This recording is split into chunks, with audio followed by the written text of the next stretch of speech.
आणि साधारणतः किती वाजताच्या दरम्यान घटना घडलेली आहे? बस शिवानी हा सगळ्या घटना नक्की कशी घडली? ऍक्च्युली ही जी मुलगी आहे ही पुण्यामध्ये कामाला आहे ती, आणि ती इथून फलटणला तिच्या गावी चाललेली होती. सकाळी 5:30 पावणे 6च्या दरम्यानची ही गोष्ट आहे. ती स्वारगेट बस स्टँड मध्ये बससाठी थांबलेली होती. ती तर त्यावेळेला आरोपी जो आहे तो तिथं गेलेला होता. तिच्याकडनं फिरताना पण दिसतोय, आणि तिच्या शेजारी बसलेला एक माणूस उठून गेलेला आहे. हे दोघांचं बोलणं चालल्यावरती आरोपी तिच्याशी बोललेला आहे. तिच्याशी गोड गोड बोलून त्यानं ओळख करून घेतली तिच्याशी, आणि तिला म्हटलं की फलटणची कुठं जाते ताई असं तिला विचारलं. तर ती म्हटली की मला फलटणला जायचं आहे. तर तो म्हटला की 7-8 बस जी आहे इथं नाही लागत म्हणे, तिकडे लागलेली आहे म्हणे. तर ती म्हटली नाही, बस इथंच लागते म्हणून मी इथं बसलेली आहे. तर तो म्हटला की नाही, तिकडे लागलेली आहे, चल म्हणे, मी तुला घेऊन जातो. आणि सीसीटीव्ही फुटेज मध्ये ती मुलगी त्याच्याबरोबर जाताना दिसते आपल्याला. तर ती त्याच्याबरोबर गेली, आणि तिथं गेल्यानंतर बसमध्ये अंधार होता म्हणून तिनं हा प्रश्न काढला की बसमध्ये तर अंधार आहे म्हटली ती. तर त्यावेळेला तो म्हटला की ही रात्रीची लेटची बस आहे, त्यामुळे लोक झोपलेले आहेत म्हणून दिवे बंद आहेत, तू वरती चढून टॉर्चने चेक करू शकते. आणि मग तिला असं गोड बोलून त्यांना वरती चढायला सांगितलं. ती ज्या वेळेला टॉर्च लावायसाठी वरती गेली त्यावेळेला मग त्यानं मागून दरवाजा लावून घेतला, आणि तिच्या बाबतीत हा अतिप्रसंग घडलेला आहे तिथे. त्याच्यानंतर तो आरोपी उतरून गेला. ही मुलगी बसमधनं उतरली, आणि आपल्या बसने म्हणजे कुठंही तिथं दुसऱ्या बसचा एक ड्रायव्हर तिथे दिसत आहे वगैरे, पण ती उतरून दुसऱ्या बसने आपल्या गावी चाललेली होती. आणि जात असताना मग तिला मित्राशी बोलली, आणि मित्रांना सांगितल्यानंतर ती पोलीस स्टेशनला इथं कंप्लेंट देण्यासाठी आली. काल ती इथं पोलीस स्टेशनला आल्यानंतर तिनं कंप्लेंट दिल्यानंतर आम्ही इमिडिएट सीसीटीव्ही फुटेज काढलेले आहेत तिथले. त्या सीसीटीव्ही फुटेजमध्ये आरोपी आम्हाला निष्पन्न झालेला आहे. सदर आरोपी हा ग्रामीणच्या हद्दीतला शिरूर गावचा आहे.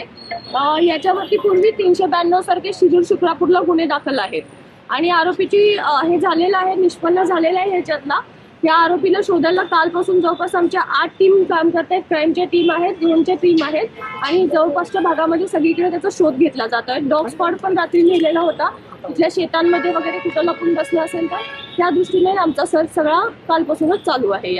बोलणं झालंय का ज्यांच्या प्रॉपर्टीत ही घटना घडली आहे त्या लोकांना एसटीच्या कुणालाच काही माहिती नाही असं काही घडलंय त्यांच्याकडे? असं माहित नसायचा प्रश्न नाहीये तिथं, परंतु आमच्याकडे कंप्लेंट आल्यानंतर आम्ही त्याच्यावरती कारवाई चालू केलेली आहे. तिथं रात्री सुरक्षा रक्षक नसतात का? पॉईंट आहे आपला पोलिसांचा, त्या सीसीटीव्हीच्या आउटपुट आपल्या स्वारगेट पोलीस ठाण्यामध्ये बरोबर मध्ये बस पार्क केलेली होती स्वारगेट एसटी स्टँडच्या. अशा बसमध्ये रेप होतो, बलात्कार होतो एका 26 वर्षाच्या मुलीवरती, आणि त्या आजूबाजूला कुणालाच कळत नाही.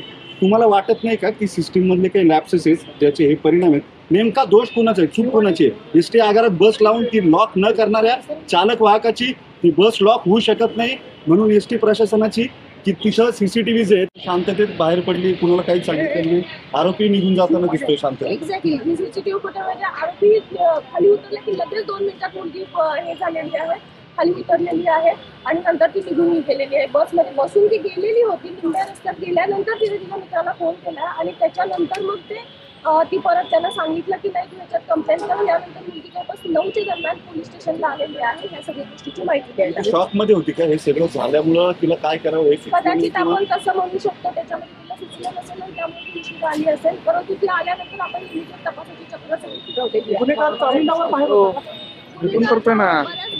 आहे त्याच्यामध्ये 392 सारखे गुन्हे आहेत, त्याच्यावरती शिक्रापूर शिरूर या भागामधले त्याच्यावरती गुन्हे आहेत. पोलीस चेक करू शकत नाही बसमध्ये काय होतं. मी बस आतमध्ये होती, त्यामुळे सेक्युरिटीचा प्रश्न तिथलाही येतो. त्याच्यामध्ये सेक्युरिटीचं काय आहे त्याच्यामध्ये.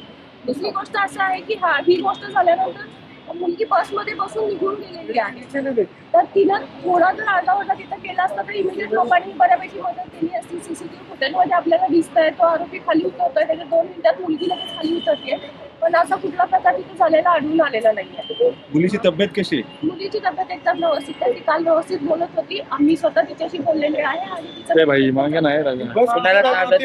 याचा ढिसाळपणा नेमका